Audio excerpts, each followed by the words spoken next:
My name is Debbie Casey, and I am a high school psychology teacher.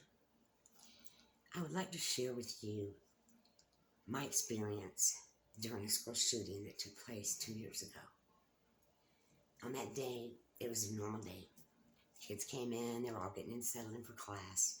We were getting ready to do some reviews, and I was at the chalkboard when we heard the first gunfire go off.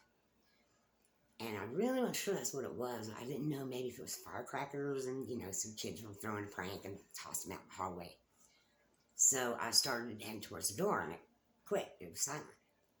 So I kept going and I was getting ready to go look out in the hallway when I heard pop, pop, pop, pop.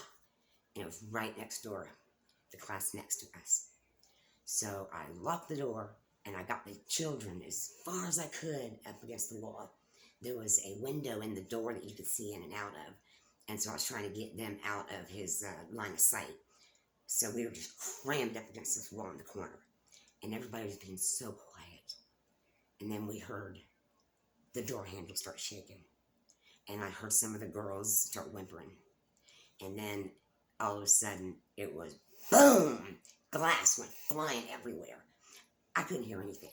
But I was looking around and I could see the terrified faces on the children. And all I could think of was, I have no way to protect them. I have no gun.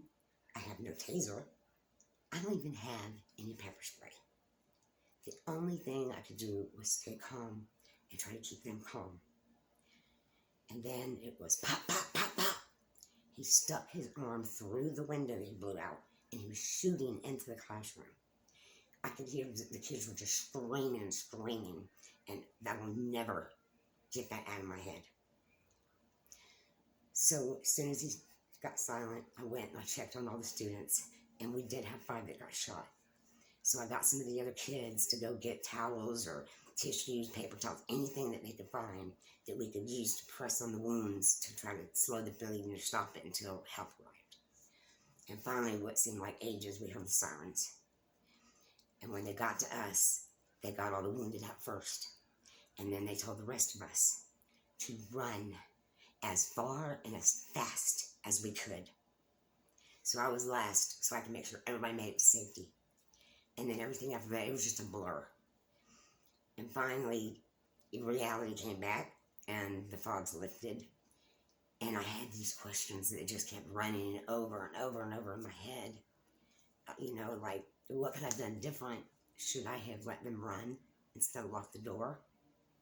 Why would these students kill other students?